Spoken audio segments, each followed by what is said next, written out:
All right, so it says here the graph below shows the market for widgets. The government is considering intervening in this market. So the first thing we're asked to do is calculate the total surplus for producers at the market equilibrium price and equilibrium quantity. So step one is to identify the equilibrium price and quantity in this market prior to any changes. And let's just do an arrow and point. Right there.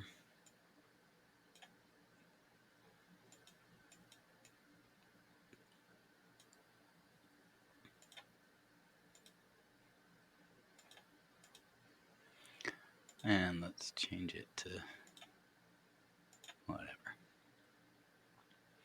So that's our market equilibrium, where supply and demand intersect. And we end up with an equilibrium quantity of 20 and equilibrium price of $20. So we can kind of see that here and here. Just by going from that intersection point to the left to find the price, straight down to find the quantity. And it says calculate total producer surplus at the market equilibrium price and quantity. So producer surplus is going to be a triangle, typically, as long as we're dealing with upward and downward sloping supply and demand curves. We will have a triangle that is kind of the below the market equilibrium price. So this would be producer surplus would go from the market price over to the equilibrium quantity, down along the supply curve, and back up.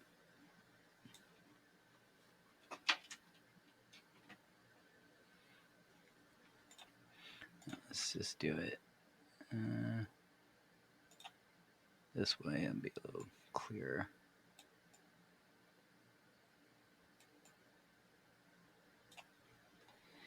So the purple triangle is the producer surplus.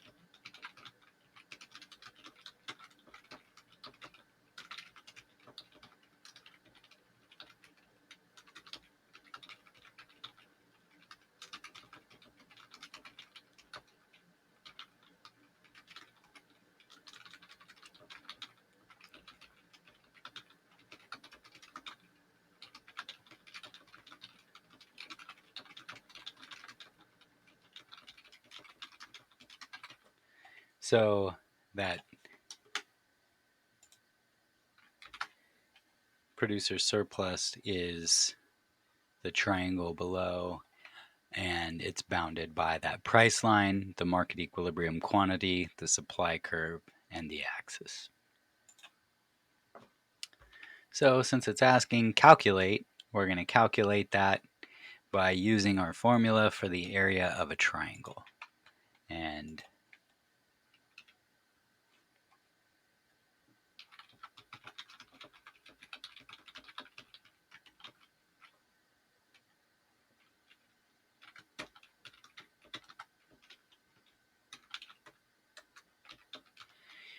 it's either 1/2 base times height, or I usually do the base times the height and then just divide that by 2. Which means the height of this triangle, 20, because we're going from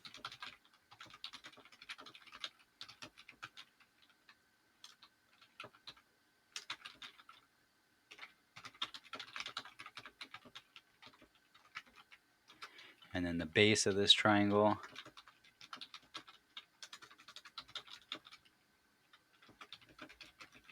is the equilibrium quantity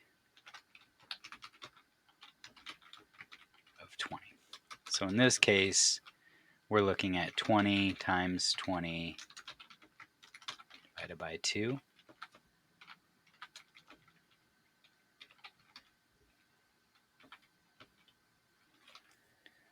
And that is 200.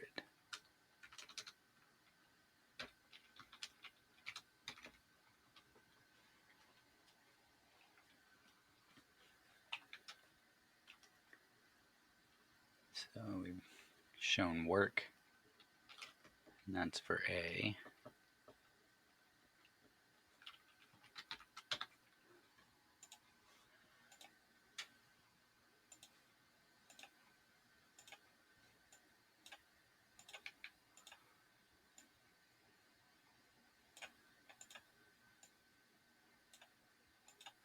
Now for B, if the government imposes a price floor at $16, is there a shortage, a surplus, or neither? So the first thing we want to do is just draw in that line, and we're going to make it at $16 right here. And when we have a price floor or a price ceiling, I just draw the line like as a flat line, almost as a forced price line. And let's do it this way.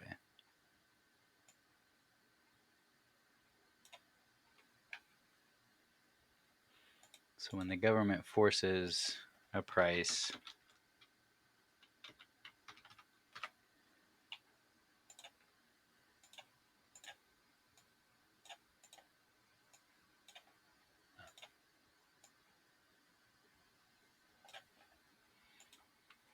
so a price floor is the lowest price that can be charged.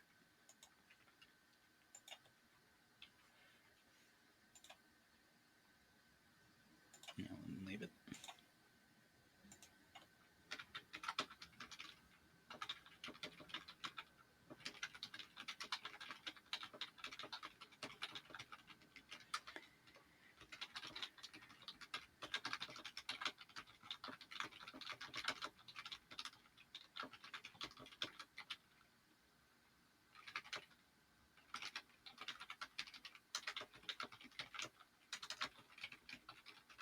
So since the price floor is below the equilibrium, there's really no effect directly on the market. We're basically saying, hey, you're charging $20 for it now, just so you're aware, if the price should fall, you can't charge less than $16. And so currently there's no effect in the market because the price floor is below the equilibrium, therefore it is non-binding. And that's how I would word it for the explanation.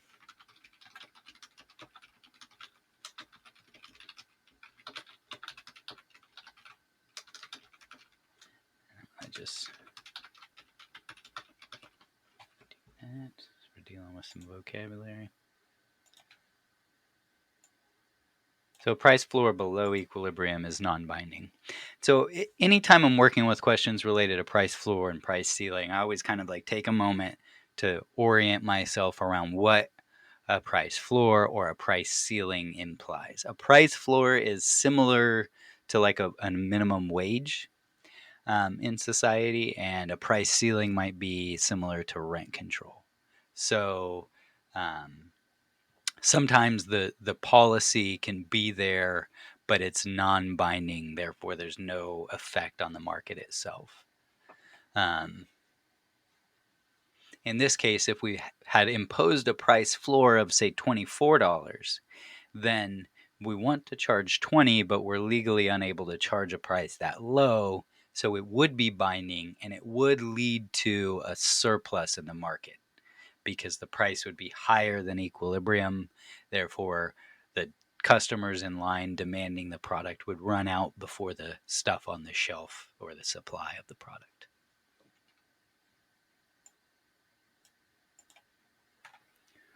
So if instead the government imposes a price ceiling at $12, is there a shortage, a surplus, or neither? So we're going to do a ceiling at $12.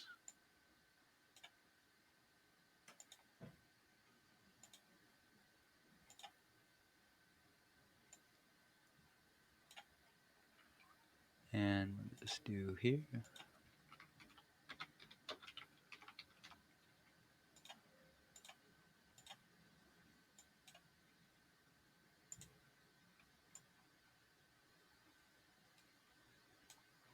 So with the price ceiling of $12, the highest price we can charge is $12. We want to currently charge $20, so that would be a binding price change.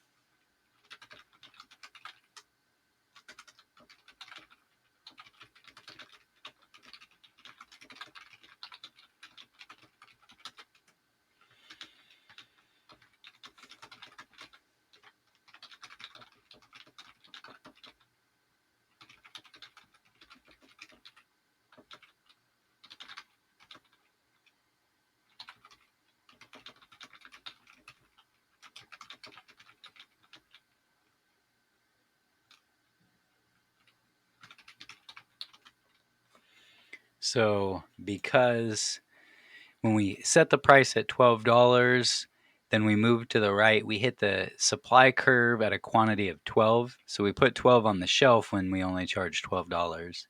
But we have 24 people lining up to purchase it.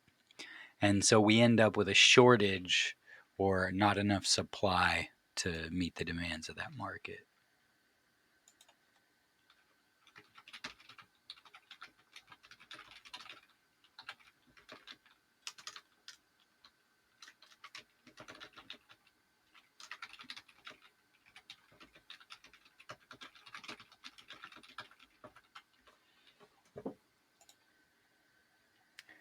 And then if instead the government restricts the market output to 10 units, calculate the deadweight loss and show your work. So now instead of a price specification, we're restricting the market to only 10 units. And I'm going to just say, so now instead of drawing a horizontal line, I'm going to draw a vertical line at 10 units. And that's all that can be supplied. So it really wouldn't matter after that what happens, because we're not able to supply more than 10 units. So when we do that, and we're asked to calculate the deadweight loss, deadweight loss is going to be the triangle that essentially the difference between total surplus at equilibrium and total surplus in this scenario. So let me put this note here.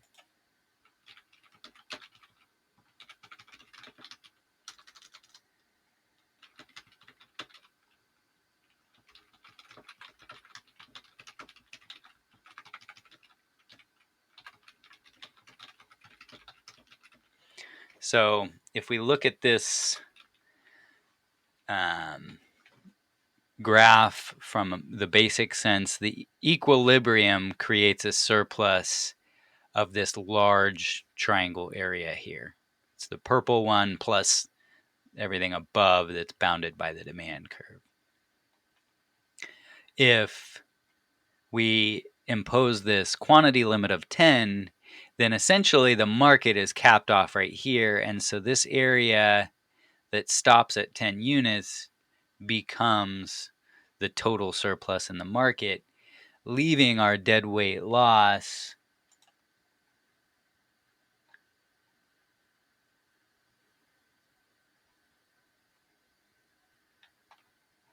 and let me do real quick, I'm just gonna, I want these to,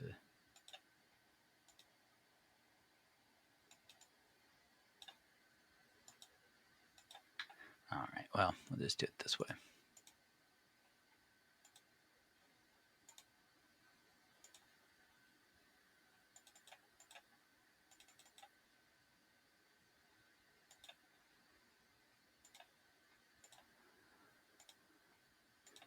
All right, so if that's the difference between the equilibrium,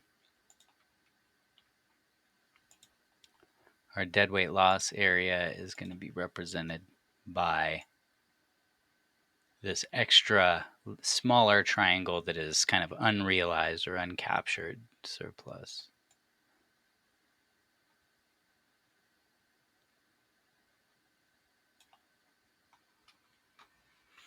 So now what we need to do is calculate the area of that yellow triangle.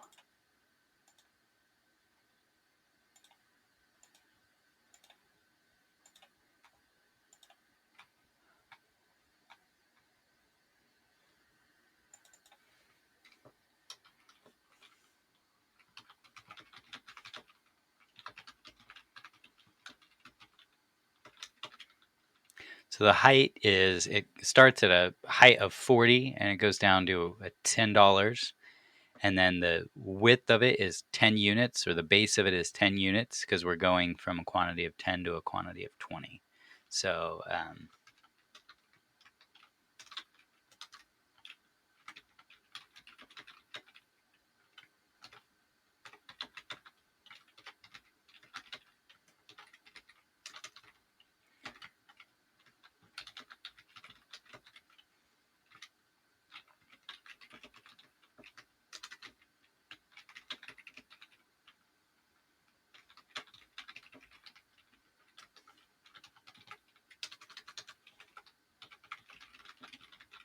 so the deadweight loss is 30 times 10 divided by 2, or $150 in deadweight loss.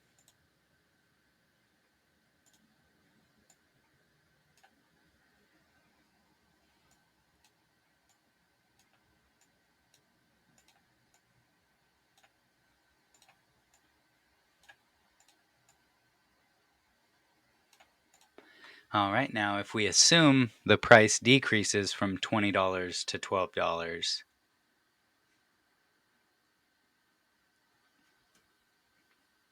we're going to calculate the price elasticity of demand, and we're going to decide if it's what level of elasticity our demand is for this range. So to calculate price elasticity of demand, we need 4 things.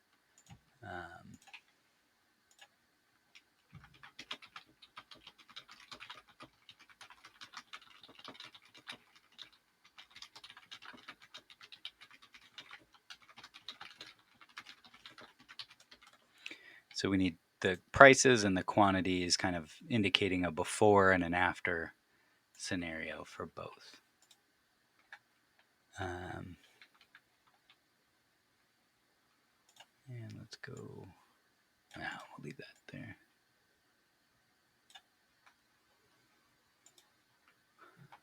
So we're going from 20 to 12, that's given. We've already got our 2 prices that we might need. And let's see, quantities. We go from a quantity of 20 to a quantity of 10. So our 2 prices and 2 quantities are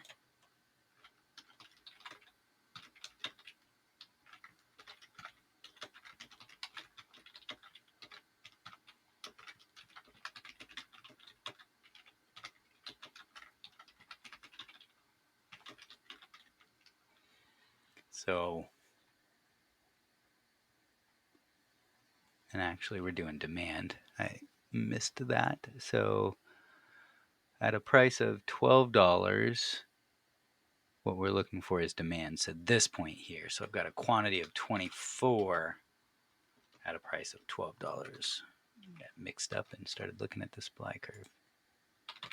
And at a price of $20, the quantity is 1 or 20. Quantity 1, 20, $20. Quantity 2, price $12, quantity 24. All right. And so we looked at an elasticity example in the past, and I'm gonna review elasticity pretty regularly with samples whenever I get a good one. But we'll just do this calculation real quickly. Midpoint formula is the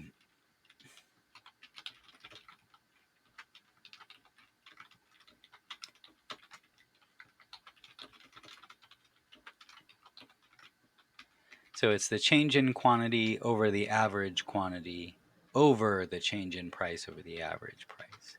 So we've got a change in quantity of plus 4 because we're going from 20 to 24. And the average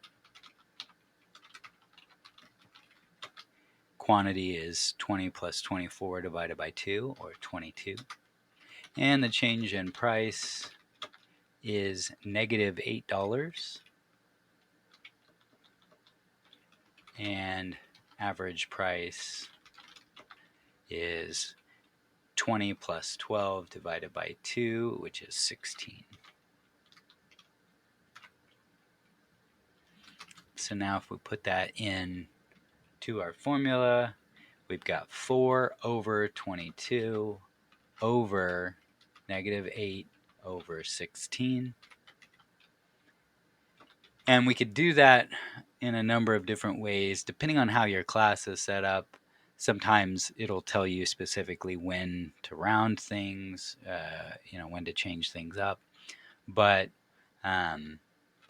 typically what I'll do is just plug that into the calculator as is. So 4 over 22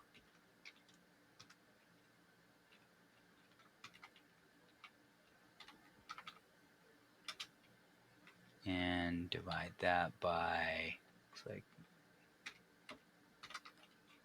so we end up with negative 0.32 essentially. And let me just double check that that's,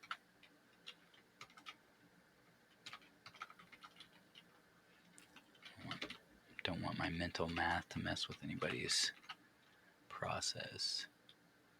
So yeah, when I do it all together, I've got essentially negative 411. So I'm gonna go ahead and write it like that.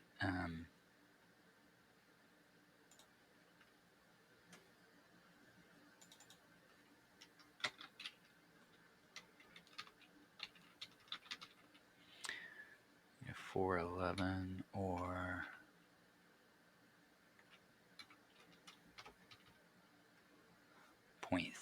negative 0.36.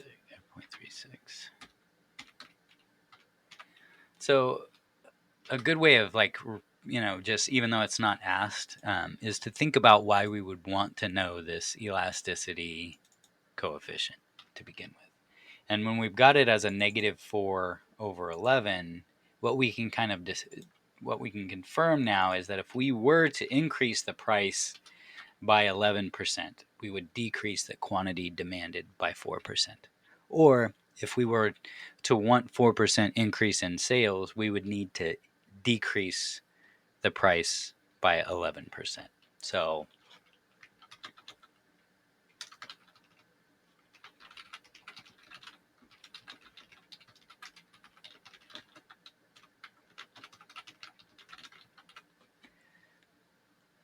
it's just kind of worth noting that way. And then the last, so that is essentially the calculation for E.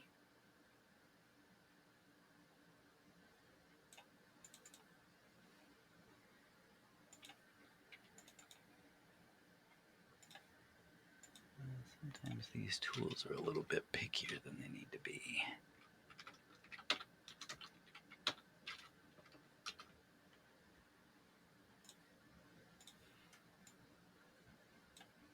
And then for F, in this price range is demand perfectly elastic, relatively elastic, unit elastic, relatively inelastic, or perfectly inelastic. So first thing I would do, and this, I mean, you'll probably be very familiar as time goes on through the semester, but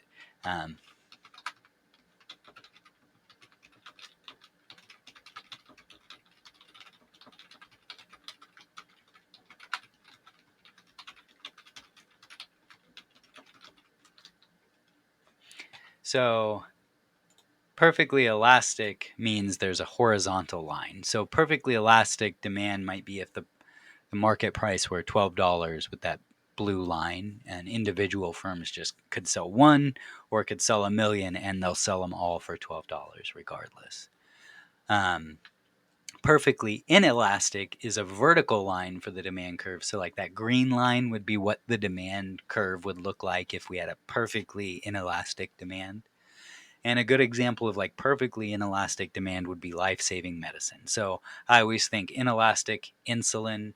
It's if I wanted the demand curve to look like the letter I, then I need to dot that vertical line.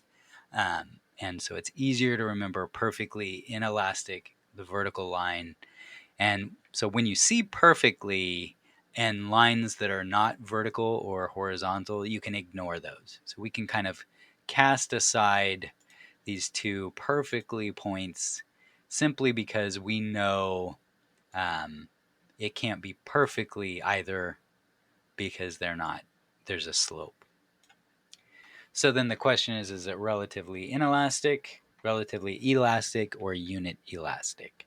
So relatively elastic demand would be a coefficient that is greater than 1 in absolute value terms. So if in this case the coefficient we got is negative 0.36. So if we drop the positive or negative, 0.36 is smaller than 1. So that would be relatively inelastic.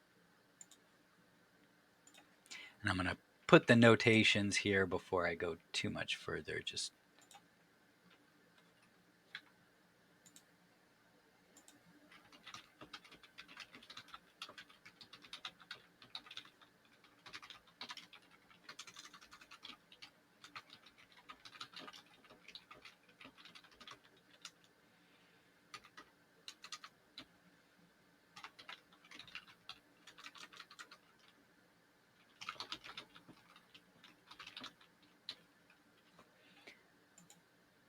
So if we have an elasticity coefficient of 1.5, it's relatively elastic. If we have an elasticity coefficient of 0.25, it's relatively inelastic. If we have an elasticity coefficient of 1, then it's perfect, or then it's unit elastic. So unit elastic is the point where a 1% change in price leads to a 1% change in quantity demanded. Relatively elastic goods will mean that the change in price will be smaller than the change in quantity demanded. And relatively inelastic goods means that the change in quantity demanded will be relatively smaller than the change in price. And again, if some of this is still feeling extremely confusing, I think that a lot of what I have noticed with economics is it makes no sense until it clicks, and when it clicks it starts to make a lot more sense, like very, very rapidly. And so especially with concepts like elasticity, understanding that if you're a business major, it'll help you in a lot of traditional business senses. So there's definitely modern businesses where it's less relevant, but if you're going to work in a business that sells products, that makes decisions on whether or not to run a sale because you want to make more money or not, that decision making is aided by an understanding of elasticity in economics. So with this question today, this was just one of the free response questions on the 2020 micro exam. This level of content would be applicable through most of your 200 level micro and macro economics classes in a university. So if it's called Principles of or Intro to Micro or Macroeconomics, you're usually kind of in the same content level. Once it moves on to what we call intermediate economics, then really what you're looking at is a heavy calculus-based class. So, we're moving way beyond the conceptual, and we're getting into models that are aiming to help explain more of the real world.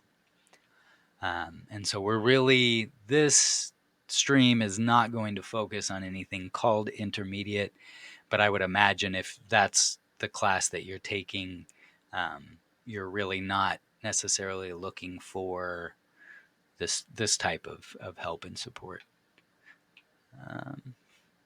So I think what I'm going to do is I'm going to leave this worked solution up for a little bit. I want to zoom out and try to get everything in the screen. And yeah. And I'll be back here in a little bit to, I think I've got a couple of submitted questions. So what I'm going to do is I'm going to take what was submitted and kind of modify it just a little bit